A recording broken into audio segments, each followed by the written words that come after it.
Vocês estão prontos para receber a palavra de Deus? Então abra sua Bíblia, por favor, no livro do Apocalipse, último livro da Bíblia. Apocalipse capítulo 1.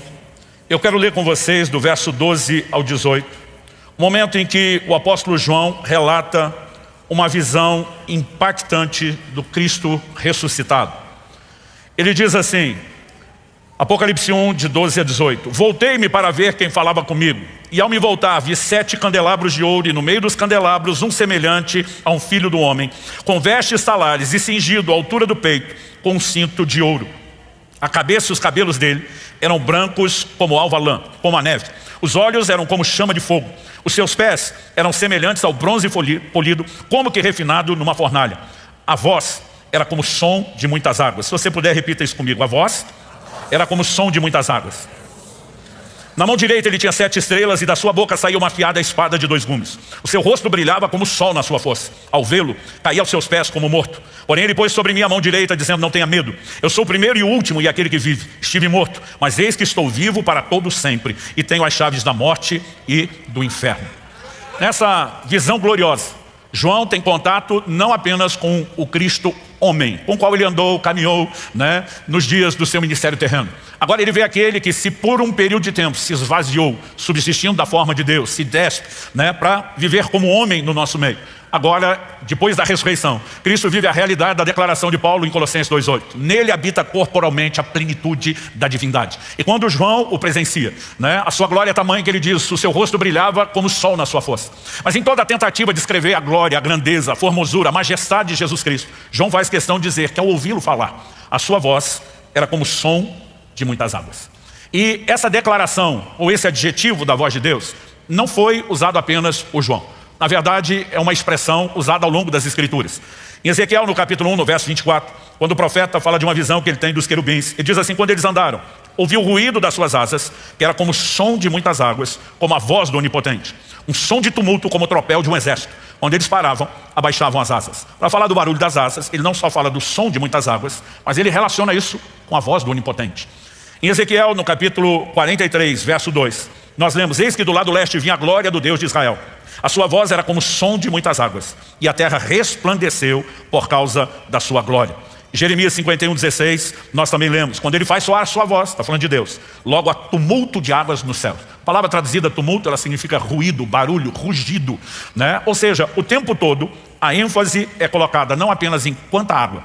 Eu sei que a expressão são muitas águas, mas não é a quantidade de água que está sendo enfatizada, e sim o barulho, o som de muitas águas. Por exemplo, alguém pode estar no meio do oceano, num barco rodeado de muita água, e está tudo calmo, quieto e tranquilo.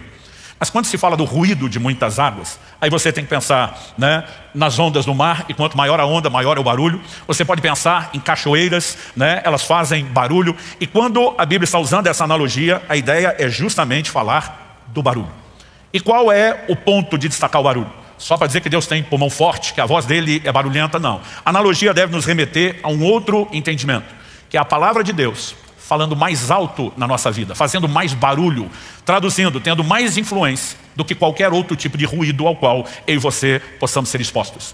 Algo que eu tenho aprendido há muito tempo, como eu disse, esse ano vai completar 30 anos que eu tenho pregado essa mensagem, que para mim tem sido uma ênfase desde o início do ministério pastoral, levar as pessoas a entender o que é andar na palavra de Deus, o que é corresponder com ela, qual o poder que ela tem de influência, de impacto na nossa vida, mas qual a nossa responsabilidade de interação, qual é a nossa participação nesse processo. Nós precisamos entender essas verdades. Eu já tive o privilégio de estar em lugares muito barulhentos, barulho de águas, a nossa gloriosa Foz do Iguaçu aqui no Paraná, assim como Niagara Falls, lá na divisa dos Estados Unidos e Canadá, que são as maiores quedas d'água do mundo. Quando você está, principalmente no momento, depois de muita chuva, numa época de cheia, aquilo é muito barulhento. Você vai se aproximando e consegue ouvir o barulho das águas de longe.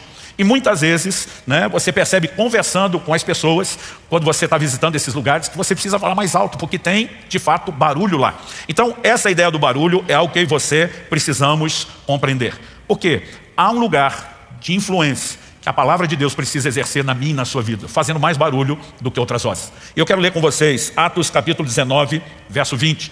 Na verdade, em Atos 19, nós temos um verdadeiro avivamento acontecendo na cidade de Éfeso. E dentro desse contexto, a Bíblia faz a seguinte afirmação: assim, a palavra do Senhor crescia e prevalecia poderosamente. Além do verbo crescer e prevalecer, nós ainda temos um adjetivo, poderosamente aqui. Então, essas ações, crescer e prevalecer, eu e você precisamos entender o que é que isso significa. A palavra de Deus, ela não vai aumentar, crescer em tamanho. O que ela cresce é no espaço que ela consegue ocupar dentro da nossa vida. Quando ela prevalece é porque ela está falando mais alto e ela está conseguindo exercer a influência que deveria. Agora, em que sentido essa declaração foi feita? Aí nós precisamos ler os versos anteriores. Eu quero ler agora os versos 18 e 19. Muitos dos que creram, o creram aqui é creram no evangelho pregado, na palavra de Deus anunciada. Muitos dos que creram vieram confessando e denunciando publicamente suas próprias obras. Você consegue imaginar o impacto que essa pregação teve? As pessoas não apenas se convertiam, elas não apenas se arrependiam dos seus pecados, das suas práticas, mas elas vinham em público, numa atitude de um divórcio, de um rompimento com a velha vida, confessando de onde foi que Deus as resgatou e qual foi o poder que a palavra de Deus teve na vida deles. Eles chegaram a tal ponto nessa renúncia da vida velha, que o verso 19 diz assim: também muitos dos que haviam praticado magia, reunindo seus livros, os queimaram diante de todos. Calculado o valor dos livros, verificaram que chegava a 50 mil denários. Pensa no custo da fogueira. O denário era o pagamento de um dia de trabalho de um trabalhador normal. Agora, em uma semana, 6 dias eles trabalhavam, descansavam. Se ganhava 6 denários. A média, né, de dias trabalhados variava entre 25 a 26 por mês. 50 mil denários. Ou seja, era tanto livro. Aquilo, se tivesse sido vendido, teria gerado recurso. Mas eles olharam e disseram: não presta para mais nada. Agora nós temos a revelação da palavra de Deus. Ela mudou o curso da nossa vida. E o nível de resposta é extraordinário. Isso significa o quê? O evangelho não apenas foi pregado, mas houve uma receptividade tal à palavra, que nós temos uma descrição disso acontecendo em Éfeso. Éfeso se tornou uma das maiores igrejas da Ásia.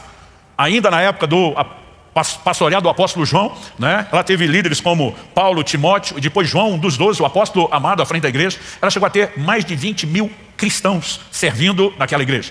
Através de Éfeso, toda a Ásia foi impactada com a palavra de Deus. Mas a pergunta é: por que o que aconteceu em Éfeso não aconteceu em todo lugar?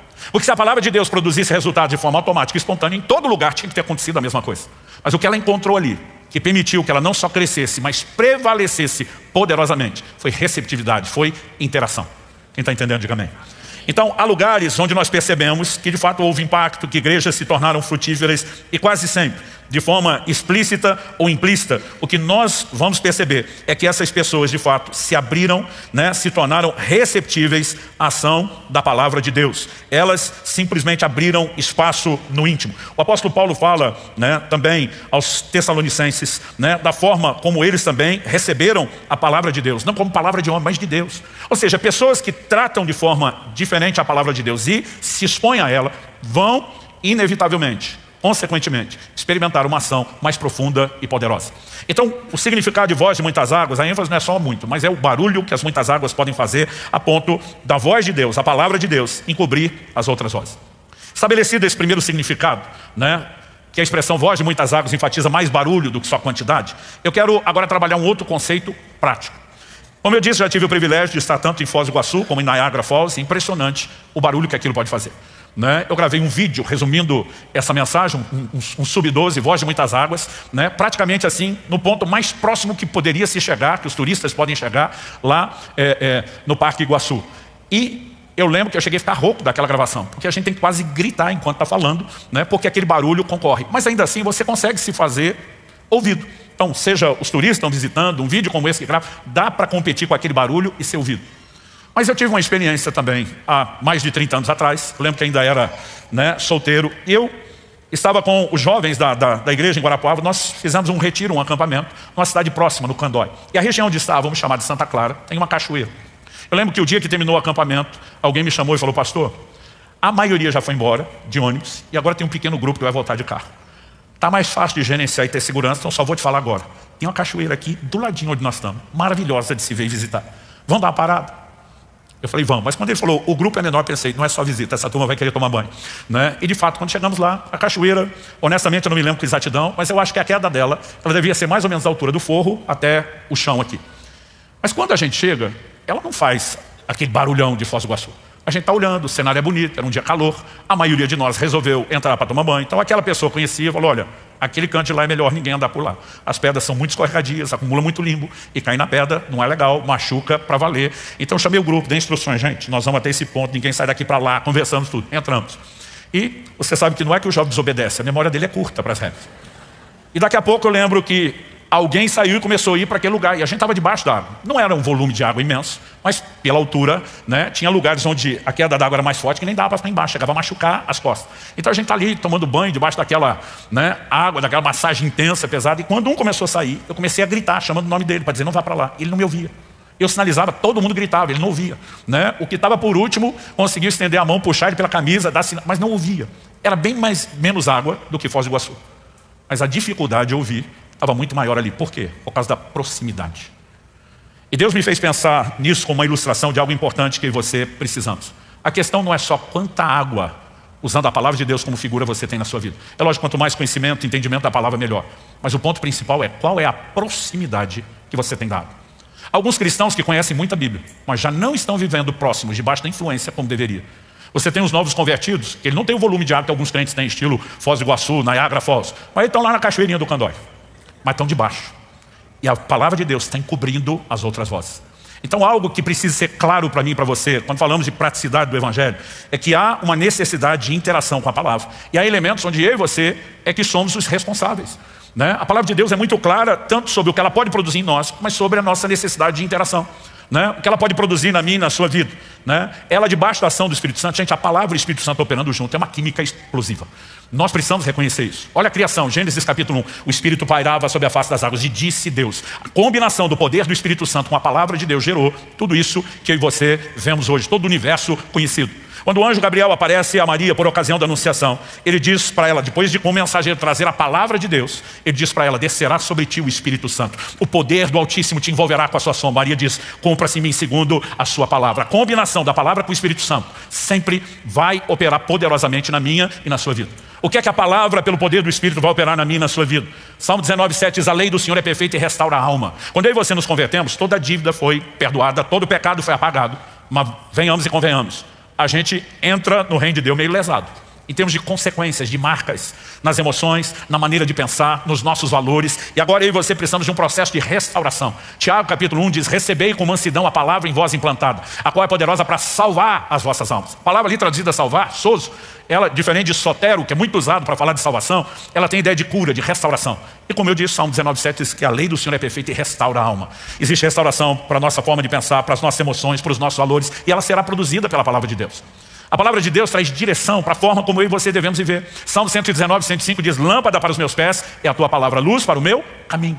Por meio da palavra de Deus e o Espírito Santo, Jesus diz, é quem nos faz lembrar as palavras de Jesus. Ele vai dirigir a minha e a sua vida. A palavra de Deus é alimento para o nosso espírito. Não é apenas uma doutrina que precisa estar bem clara no sentido de qual o nosso credo, mas ela nos fortalece, ela nos faz crescer espiritualmente. Em Mateus 4:4, Jesus diz, nem só de pão viverá o homem, mas de toda a palavra que sai da boca de Deus.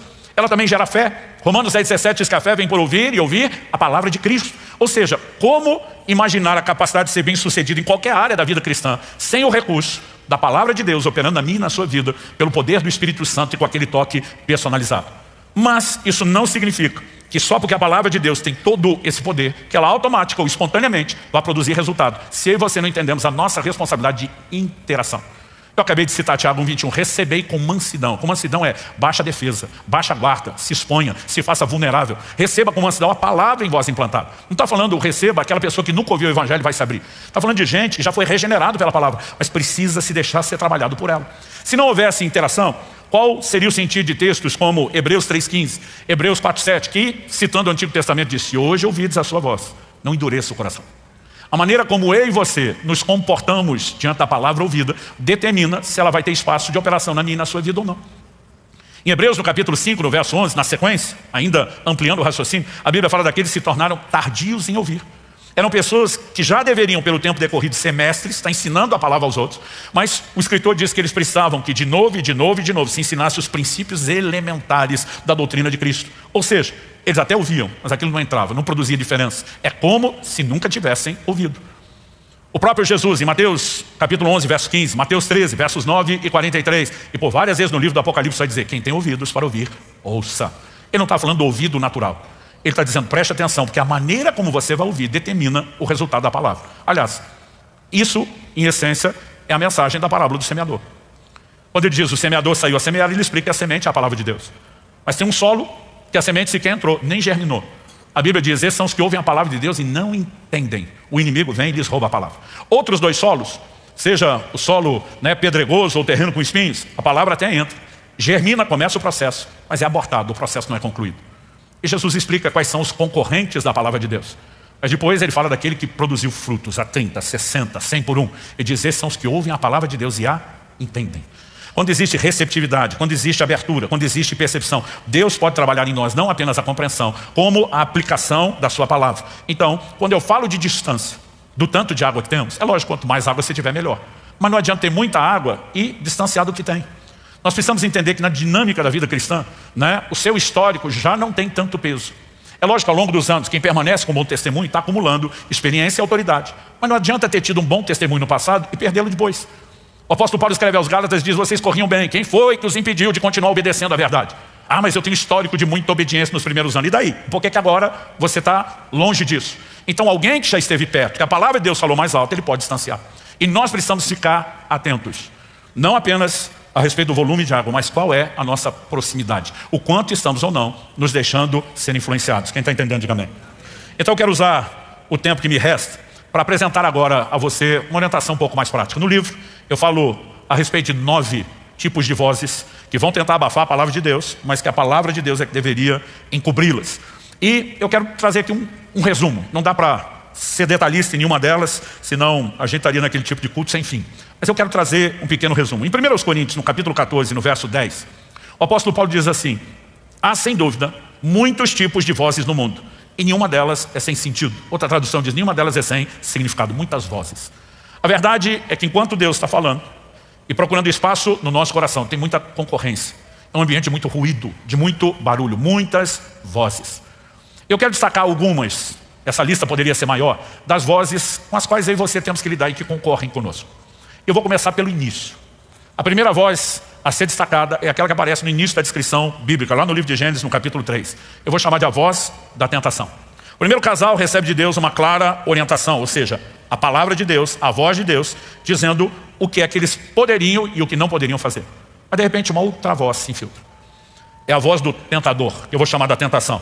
Gênesis capítulo 3, verso 1 diz, mas a serpente, mais astuta de todos os animais selvagens que o Senhor Deus tinha feito, Apocalipse chama Satanás de antiga serpente, disse a mulher, é verdade que Deus disse, não comam do fruto de nenhuma árvore do jardim? A mulher respondeu à serpente, do fruto das árvores do jardim podemos comer, mas do fruto da árvore que está no meio do jardim, Deus disse, vocês não devem comer nele, nem tocar nele, para que não venha morrer. Então a serpente disse à mulher, é certo que vocês não morrerão, porque Deus sabe que no dia em que dele comerem, os olhos de vocês se abrirão, e como Deus, vocês serão conhecedores do bem e do mal.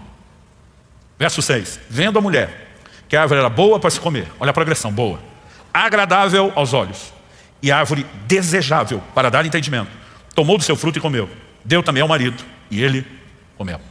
E aqui a voz da tentação falou mais alto que a voz de Deus. Não faltava a palavra de Deus, não faltava orientação.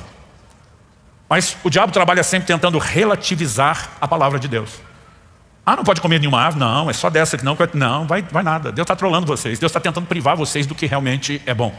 E no momento onde quem teve mais confiança foi a proposta de Satanás do que a divina, nós temos não apenas a vida do primeiro casal sendo arruinada, mas de toda a humanidade. A voz da tentação falou mais alto. O grande contraste é que quando Cristo, o último Adão, vem, Mateus 4, Lucas 4 narra as tentações de Jesus no deserto. E nós temos, né, ali a descrição de 3 tentações detalhadas, mas não foram as únicas. Lucas 4,13 diz assim, acabadas que foram toda sorte de tentações. O diabo usou todo o seu arsenal contra Jesus. Mas cada vez que vinha uma proposta, qual era a resposta? Está escrito, está escrito, está escrito. Jesus estava dizendo, a palavra de Deus faz mais barulho aqui do que a sua voz, Satanás. Você não vai encontrar lugar, sua voz está abafadinha, porque existe uma voz falando mais alto. Então o ponto é, quem está falando mais alto na minha e na sua vida? Vai depender da nossa proximidade. Segunda voz, depois da tentação. Eu vou chamar aqui, classificá-la de a voz da maioria. Pastor, o que significa isso? Êxodo 23, 2 diz, não siga a multidão para fazer o mal. E num processo, não deponha com a maioria para torcer a justiça. Há uma pressão enorme sobre mim, sobre você, que somos seres sociais. Há uma busca, muitas vezes, inconsciente de aceitação. Tanto que uma linguagem que as crianças aprendem a usar logo com os pais quando quer fazer algo proibido é, mas todo mundo está fazendo. E pai e mãe raiz responde como antigamente, mas você não é todo mundo, né? Porque existe uma pressão de aceitação. Se todo mundo faz, por que é que eu vou ficar de fora? Então Deus está dizendo, não siga a multidão. A multidão a maioria escolheu aquilo, né? Deus diz, não deponha com a maioria, mesmo que ele esteja em maior número. Se não é verdade, se está distorcendo, né, a justiça, eu e você não podemos simplesmente participar disso. Mas as pessoas têm uma inclinação a se deixar ser influenciadas. E talvez de todas as vozes, essa esteja entre as mais sutis. Porque normalmente a gente não acha que é tentação, que não é o diabo, que é a gente acha que é um pouco de bom senso. E muitas vezes nós nem percebemos. A Bíblia relata o episódio de Pilatos. Pilatos, quando está para julgar Jesus, diz a Escritura que a mulher dele manda um recado. E eu não sei quantos anos de casado ele tinha, mas com certeza ele, como eu e como os outros maridos que já ouviram várias vezes a frase, depois não ouviu o conselho da mulher. Eu te disse, eu te falei. A mulher manda um recado para ele e diz, não se envolva na questão desse justo. Ela já o chama de justo. Ela diz, ele é inocente. Ela diz, eu muito sofri em sonhos essa noite por causa dele. O que essa mulher está mandando, gente? Uma advertência divina. Um recado. Te colocaram numa cilada, numa armadilha. Você está prestes a condenar um homem inocente. Agora, quando atemorizado, o Pilatos começa a tentar afrouxar a coisa, a multidão aperta. Se você defendê-lo, se você soltá-lo, não é amigo de César. E ele, querendo agradar a maioria, desprezou a voz de Deus. Muitas vezes, muitos de nós, a pressão dos colegas de trabalho, né, de escola, o que quer que seja, olhando para a maioria, queremos andar na tendência. E temos deixado que isso fale mais alto do que a palavra de Deus. Todos nós temos direito à escolha. Né? Para mim é evidente que Pilatos, quando condena Jesus, acaba servindo a um propósito divino, mas ele não era obrigado a fazê-lo. Ele não foi predeterminado a isso. Deus ainda manda o alerta, dizendo, você está para errar. Eu estou te dando a oportunidade de não fazer. Mas o Deus presciente, que sabia a escolha dele, mesmo sendo justo a ponto de alertá-lo, acaba usando uma escolha errada para nos beneficiar. Mas é diferente daí você querer dizer que Pilatos só tomou essa decisão porque Jesus tinha que morrer por mim e por você. Nós podemos perceber nesse desenho que alguém pode deixar que a voz da maioria fale mais alto do que a palavra de Deus, mas na minha e na sua vida nós temos que agir diferente. O Daniel e seus amigos vão para a Babilônia, eles agem diferente. Todo mundo está comendo comida impura, mas nós não vamos comer. Todo mundo está dobrando diante da estátua, mas nós não vamos dobrar, porque aqui a palavra de Deus fala mais alto. Quem está entendendo? Terceira voz, a voz da dúvida. Quando o apóstolo Pedro anda sobre as águas, e para mim, eu acho isso uma figura linda, extraordinária. As pessoas às vezes me perguntam, pastor, qual uma boa definição de fé que o senhor pode dar? Eu falei, a melhor já está lá na Bíblia, Hebreus 11:1. A fé é a certeza das coisas que se esperam, a convicção das coisas que não se veem. Mas se for tentar explicar de outro jeito, usando o texto de Pedro, eu digo para as pessoas, fé é ficar olhando para Jesus na hora da tempestade. Mas se você quer a minha definição de dúvida, fé é olhar para a onda, para o tamanho da onda, para a força do vento, na hora da tempestade. O apóstolo Pedro vive uma experiência, né, extraordinária. O Senhor Jesus vem andando sobre as águas, estão apavorados, gritando, é um fantasma. Imagina que até crente hoje em dia, se estivesse lá, já estaria dizendo, está amarrado em nome de Jesus, porque a primeira coisa que passou na cabeça deles não era Nosso Senhor apareceu. Gente, tudo escuro, entre um relâmpago e outro, um vulto andando em cima d'água. Quem é que anda em cima d'água? Daqui a pouco Jesus acalma dizendo, não temas, sou eu. E o Pedro que falava pensava falando, né? Ele simplesmente pensa em voz alta. Se és tu, manda me ter contigo. E tem uma lógica no que Pedro está falando. Se meu Senhor se move sobre as tempestades da vida, eu, como discípulo, também quero mover. E a hora que ele fala, se és tu, manda-me, Jesus diz, vem. Então o justo não é dizer que Pedro andou em cima d'água, porque aquilo não é uma plataforma sólida. Em algum momento nós vemos também que ele começou a comprometer aquilo. O justo é dizer que Pedro andou sobre a palavra de Jesus. Manda-me ter contigo. Quando ele age sobre a palavra, ele caminhou. Mas quando começou a olhar à volta, imagino um raciocínio na cabeça de Pedro, mais ou menos, olha, andar na água tudo bem, mas tinha que ser agora, no escuro, no meio de uma tempestade, com esse mar agitado. Aliás, tenta imaginar Pedro andando em linha reta, mas ainda subindo e descendo, né? Naquele momento que ele se deixa ser afetado pelas circunstâncias, a Bíblia diz que ele começou a afundar.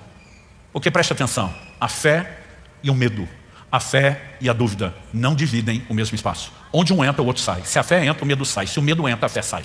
E no momento que ele começa a ver que está abortando o processo, ele faz a oração mais rápida que um crente pode fazer na hora do desespero. Aqui não dá nem para enfeitar Deus de Abraão, Isaac, Jacó, nada disso. Ele fala, socorro! Senhor, socorre-me. Jesus o toma pela mão. Eu acho engraçado que a turma malha o Pedro. Afundou. Eu digo, mandou. A maioria nunca saiu do barco e andou 2 vezes, a ida e a volta. Vamos lembrar disso. E depois de Jesus socorrer, ele pegaram pela mão, eles não voltaram para o barco nadando, voltaram caminhando. Mas o que isso me ensina? Qual voz vai prevalecer na sua vida? Nós falamos antes que a fé vem por ouvir a palavra. Mas preste atenção, a dúvida também vem por ouvir, mas não a palavra. As outras vozes.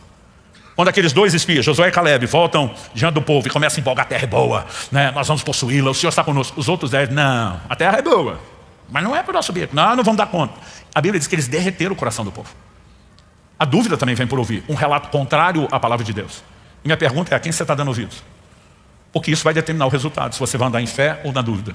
Sem fé é impossível agradar a Deus. Sem fé ninguém recebe nada de Deus. E aí você precisa escolher quem vamos ouvir, porque será determinante se andaremos na fé ou na incredulidade. Quarta voz, a voz da ganância. Em Lucas 18, versos 22 e 23, a Bíblia fala de um jovem rico que procura Jesus. Interessante quando você vai somando, né, frases e detalhes de cada evangelho. É impressionante a forma como esse camarada parecia ter um coração aberto para Deus. Ele chega para Jesus e pergunta, mestre, o que é que eu faço para herdar a vida eterna? Está preocupado com a salvação. Jesus diz, guarda os mandamentos. Ele falou, tenho feito isso desde a minha juventude. Estou andando há muito tempo. Um dos evangelhos diz que Jesus, olhando para ele, o amou. Ou seja, o que Jesus vai falar agora é fruto do amor. Eu estou dizendo isso porque tem uns crentes que parece que lê lá, Jesus o trollou. Como se estivesse tentando sabotar a Bíblia. Jesus o amor diz assim, se queres ser perfeito, mais do que salvo, seu coração está desejando algo mais profundo. Jesus disse, tem uma proposta para você. Isso não significa que é a proposta para todo crente, mas foi feita para ele. Vai, venda tudo que você tem, dá aos pobres. E depois vem e me siga. O me siga aqui não é só crer em Jesus. Jesus deu a esse jovem uma oportunidade de ser parte de um time, de uma equipe apostólica que iria chacoalhar o mundo, né, e mudar a história da humanidade. Mas a Bíblia diz que ele vira as costas para Jesus e vai embora. Triste, porque tinha muitas propriedades. E aí de repente ele diz, aí também não. Alguém que já obedecia os mandamentos, que aproxima de Jesus dizendo, eu tenho fome por mais, interesse por mais. Você não pode dizer que era alguém totalmente desconectado de Deus. Mas na hora que Jesus faz uma proposta específica, quem falou mais alto? A voz da ganância. E eu e você precisamos nos questionar, né? Quem está falando na nossa vida? Quando Jesus fala da parábola do semeador dos espinhos, que crescendo sufocaram a ação da palavra, ele fala os cuidados do mundo, a sedução das riquezas, e ele também fala dos prazeres da vida. Nós não percebemos o quanto muitas vezes isso está sufocando a ação da palavra. Mas se a gente estiver próximo da água o suficiente, ela vai falar mais alto e ela é que vai sufocar as outras vozes. Isso é uma escolha que cada um de nós terá que fazer. Quando olhamos para afirmações como 1 Timóteo capítulo 6, versos 9 e 10, eu e você precisamos entender que a própria palavra que gera fé, ela tem promessas de provisão e prosperidade. Mas a mesma palavra que mostra que Deus quer nos abençoar nessa hora, também faz advertências para que a gente não se deixe ser enredado. Deuteronômio 8:10, por exemplo, o Senhor diz para aquela geração que sai do Egito e iria entrar em Canaã, vocês comerão, se fartarão, louvarão o nome do Senhor seu Deus. Está dizendo, eu tenho abundância para vocês. Mas na sequência ele diz, mas tenham cuidado, para que depois de terem comido, estarem fartos. Depois de terem prosperado, que vocês não se esqueçam do Senhor seu Deus. E 1 Timóteo 6, que eu mencionei a referência e não o texto, nos versos 9 e 10, fala daquelas pessoas que querem ficar ricas, elas caem em tentação, em laços, concupiscência, a palavra concupiscência significa desejos, né? Loucas, nocivas. E ele vai dizer que muitos, nessa cobiça, traspassaram-se a si mesmos com muitas dores, se desviaram da fé, porque a Bíblia diz, o amor ao dinheiro é a raiz de todos os males. Ele em si não é necessariamente bom ou ruim. Salmo 62:10 diz, se as suas riquezas aumentam, não ponha nelas o coração. Eu sempre digo que o problema não é o crente ter dinheiro, o problema é quando o dinheiro tem o crente. Agora, o amor ao dinheiro, uma exposição ao nível de influência que ele possa oferecer, pode sufocar completamente a ação da palavra de Deus na nossa vida. E nós vamos ter que fazer escolhas no dia a dia. O jovem rico deixou a voz da ganância, da avareza falar mais alto, né? Da cobiça. E você, precisamos entender que esse é um exemplo a não ser seguido. E precisamos deixar a palavra de Deus falar mais alta na nossa vida, para que não sejamos gente como Balaão, que a Escritura diz, amou o prêmio da injustiça. Fez a escolha errada. Recentemente, na série de mensagens aqui sobre os pecados da língua, eu falei sobre isso. E eu quero destacar uma voz, que é uma realidade com a qual nós temos que lidar. A voz dos mexericos. Levítico capítulo 19 nos faz duas afirmações. Uma no verso 16, a outra no verso 17. No verso 16 a Escritura diz assim, não ande com mexeriqueiro no meio do seu povo, nem atente contra a vida do próximo. Aqui Deus está dizendo, não fale. Mas agora no verso seguinte, o 17, a Bíblia diz, mas repreenda-o e não incorra em pecado por causa dele. Ou seja, quem não repreende o mexeriqueiro, vai pecar por cumplicidade. Tem gente que o pecado dele não é da língua, é do ouvido. Não, pastor, daqui não sai nada. Mas quando você está ouvindo, você está botando lenha na fogueira. Você está sendo cúmplice. Nós vivemos uma época onde falar da vida dos outros nunca foi tão fácil. E nós temos material instantâneo o tempo todo, né? Redes sociais, informações. E muitas vezes a maioria de nós preenche lacunas de resposta que não temos do jeito que nós queremos. Isso não significa que o ser humano só passou a se ocupar da vida dos outros em tempos modernos. A diferença é que nós temos mais recurso, uma capacidade melhor de fazer isso. Antigamente os outros só podiam falar da vida dos outros quando se encontravam. Hoje a gente pode mandar mensagem, pode antecipar, né? Então assim, nós temos um ambiente mais favorável, mas o problema é a natureza. E aí você precisa ser cautelosos. Deus está dizendo, não dê ouvidos a isso. E ou você ouve a palavra de Deus, dizendo que não pode dar ouvido a isso, ou a voz do mexerico está falando mais alto na sua vida do que a palavra de Deus. São escolhas que eu e você precisamos fazer. Outro dia alguém falou, mas o senhor nunca fica curioso? Eu falei, lógico que eu fico. Eu só lembro do que Deus está dizendo, né? E eu preciso matar aquela curiosidade. Tem hora que dá vontade de perguntar, mas isso e aquilo, né? Mas eu e você precisamos simplesmente controlar essa natureza e deixar que a voz de Deus fale mais alto. A voz do desânimo. Eu quero falar agora. Se você puder, abra a sua Bíblia comigo no livro de Jó, no capítulo 4. Eu quero ler dos versos 3 a 5. Eu vou ler especificamente esse texto na NVI, a Nova Versão Internacional. Um dos amigos de Jó, vendo aquele momento de abatimento que ele está, diz, pense bem, você ensinou a tantos, fortaleceu mãos fracas, suas palavras davam firmeza aos que tropeçavam, você fortaleceu joelhos vacilantes, mas agora que se vem dificuldade, você desanima. quando você é atingido, fica prostrado. Algo que eu tenho aprendido a respeito da palavra de Deus. É fácil a gente entrar num lugar de mero assentimento ou consentimento mental. A gente até explica para o outros, você não pode ficar magoado, você tem que perdoar. Mas falar é mais fácil. E quando chega a sua vez de lidar com a mágoa e tem que perdoar? Um amigo dele está dizendo, ei, você fortaleceu as mãos cansadas, os joelhos vacilantes, você deu firmeza aos que tropeçavam, mas agora chegando a sua vez você desanima. Gente, o desânimo é o que você precisamos entender, que nós somos muito vulneráveis. A palavra de Deus fala a respeito de Elias, dizendo, Elias era homem semelhante a nós. Traduzindo, farinha do mesmo saco. E pensa no cara na Bíblia que você pode chamar de bipolar, é o Elias. Uma hora está fazendo descer fogo do céu, ver a nação de Israel cair de joelho, gritar só o Senhor é Deus. Daqui a pouco está dizendo para Deus, me tira a minha vida. Curioso é que o momento em que ele faz oração é porque Jezabel, a rainha, a esposa do rei Acabe, ameaçou matá-lo. E a Bíblia diz que Elias fugiu para salvar a sua vida. O que significa salvar a sua vida? O cara quer morrer? Não.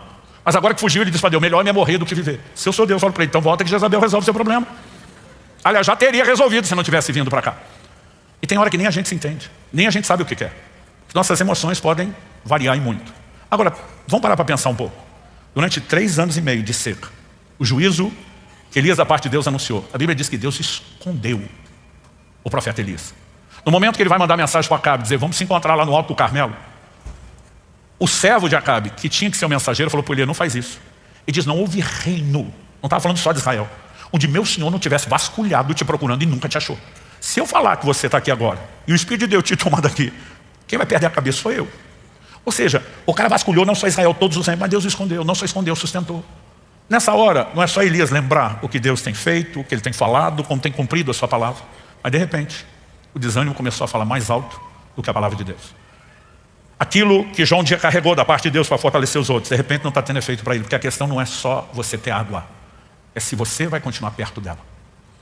E nós precisamos fazer escolhas. A voz de desânimo tem feito muitas vítimas.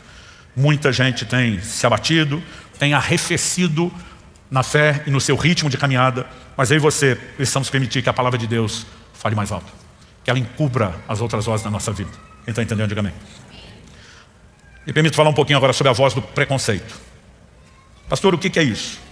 O apóstolo Pedro, em Atos no capítulo 10, a Bíblia diz que ele estava hospedado numa casa, em Jope, e a Bíblia diz que ele estava com fome. E os irmãos foram preparar comida. Gente, naquela época não tinha comida instantânea. Você vê, por exemplo, Abraão, quando resolve preparar um cabrito para os anjos que estão visitando, que ele não sabe que é anjo, chama o criado, manda pegar no rebanho, vai matar, vai esfolar, vai cortar, temperar, vai acender o fogo, que não era fogão H. O processo não era rápido. Enquanto o povo foi preparar comida, Pedro falou, vou orar. Esse negócio não ia ser rápido.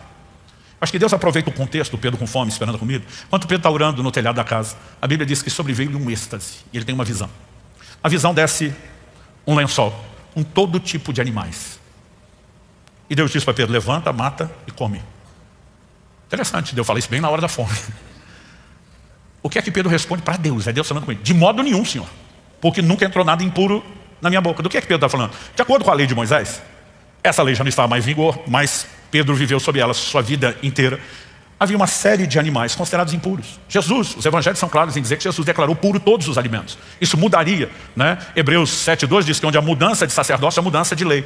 Mas naquele momento, Pedro está dizendo para Deus, nem o Senhor vai me fazer mudar certos padrões adotados. Gente, é lógico que Deus não mandaria Pedro quebrar a sua própria palavra.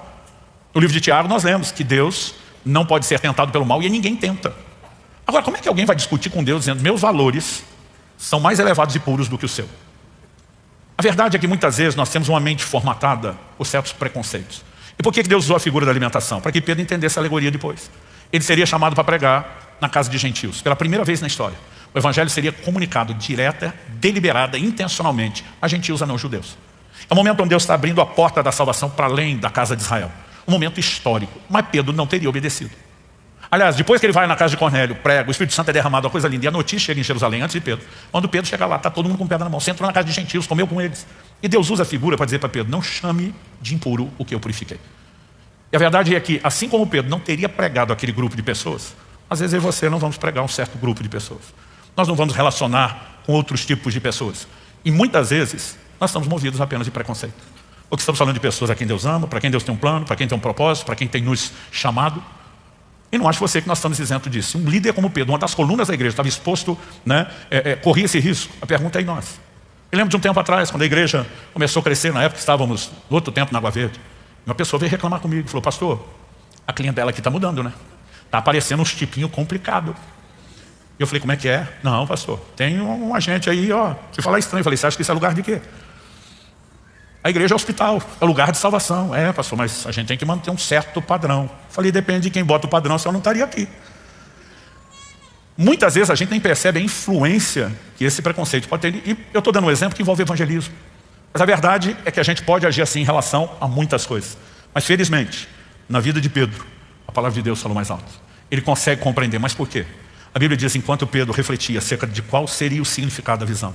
Vamos parar, vamos ponderar. Mesmo que eu tenha reagido inicialmente dessa forma, o que é que Deus está tentando dizer? Por quê? A Bíblia diz assim: disse-lhe o Espírito Santo. Quando eu e você paramos, dando abertura, exposição à palavra, Deus sempre vai falar mais. Mas quando nós agimos de forma errada, como eu falei antes, endureceu o coração, ele não tem por que continuar falando. Então Pedro consegue entender a clareza do que Deus está promovendo. E porque ele foi obediente, deixou a voz de Deus prevalecer, o evangelho começa a se espalhar, além dos termos de Israel, para todos os gentios. E eu e você somos fruto dessa obediência praticada por Pedro e por outros apóstolos. Penúltima voz que eu vou abordar aqui, a oitava delas, a voz do medo. 2 Timóteo, capítulo 1, verso 7, diz que Deus não nos deu o espírito de medo, mas de amor, de ousadia e também de moderação, ou mente sã. Quando a Bíblia fala do medo como um espírito, nós precisamos entender que isso fala também de uma ação no plano espiritual. E o medo trabalha, e eu posso te dizer que o medo tem uma voz. O livro de Hebreus fala a respeito daqueles que Satanás mantinha como escravos por medo da morte. O medo pode ser mais controlador do que você podemos mensurar. E quando eu olho para as Escrituras, eu vejo alguns desenhos a respeito do medo. E ele pode nos paralisar, inclusive em relação ao serviço de Deus. Alguns não estão avançando para um lugar mais profundo em Deus, alguns não estão avançando para um lugar mais frutífero na obra do ministério, porque estão com medo. Se você olhar o contexto da declaração de Paulo, Deus não nos deu espírito de medo, é o verso anterior, 2 Timóteo 1,6. Reaviva o dom que é em ti, o qual te foi dado pela imposição das minhas mãos. A palavra dom é carisma, fala das manifestações do Espírito. Mas quando ele diz reaviva, é literalmente reacenda. Algumas traduções optaram por desperte. Mas a palavra significa literalmente você soprar uma brasa para que ela volte a ficar incandescente. Então reacenda, eu creio que é melhor ainda do que desperte. Agora, por que o dom está apagando na vida de Timóteo? Se Deus deu o dom, se Deus quer que o dom seja reativado, nós não podemos culpar Deus. O problema está com Timóteo. Qual era o problema de Timóteo? Medo. A gente não tem medo dos dons no sentido de que quando ele funciona é tipo uma descarga elétrica, vai dar um choque, você fica traumatizado. Não é esse tipo de medo. Mas a maioria de nós, qual é o medo quando o assunto é os dons? E se eu achar que é Deus e não é? E aí nós começamos uma série de coisas que podem nos paralisar. Alguns não se lançam a projetos ousados de Deus, não conseguem corresponder com fé porque o medo está paralisando. Alguns estão caindo em outras áreas de pecado. Abraão, por 2 vezes, mente que Sara era sua irmã em vez de esposa. Tecnicamente, de acordo com a mentalidade de alguns interesseiros manipuladores, ele falou meia verdade. Porque a Bíblia diz que eram irmãos por parte de mãe. Não havia leis, por parte de pai, mas não de mãe. Não havia leis naquela época que definia esse tipo de relacionamento como incestuoso. Então ele simplesmente explora uma parte. Mas deixa eu te dizer, enquanto alguns chamam de meia verdade, eu prefiro chamar de meia mentira. Porque a Bíblia diz que mentiu. Mas mentiu por quê? Estava com medo. Agora, Deus já tinha dito para ele: eu sou o seu escudo. Deus está dizendo: sou eu que te protejo e te guardo. Ou seja, você não precisa mentir para se proteger. Mas em algum momento o medo falou mais alto do que a voz de Deus. E eu e você precisamos ser cautelosos, para que o medo não nos paralise e para que a palavra de Deus fale mais alto. Isso envolve rendição à palavra de Deus. Última dessas vozes que a gente trata detalhadamente no livro, a voz do comodismo. O que eu tenho descoberto é que na época moderna nós temos um volume e um padrão maior de comodidade e conforto. Mas o ser humano sempre foi tendencioso a querer isso. Nos dias do período pós-exílio de Babilônia, quando a nação, depois de 70 anos ausente, os judeus estão voltando para casa, né? Você pega livros como Esdras, Neemias, que falam exatamente sobre esse período, a reconstrução do templo em Jerusalém, dos muros da cidade. Deus está desafiando o povo a participar do projeto de reconstrução do templo. Mas eles não queriam se envolver. Se você der uma olhadinha no que está acontecendo lá, o livro de Ageu, ele nos faz uma declaração muito específica.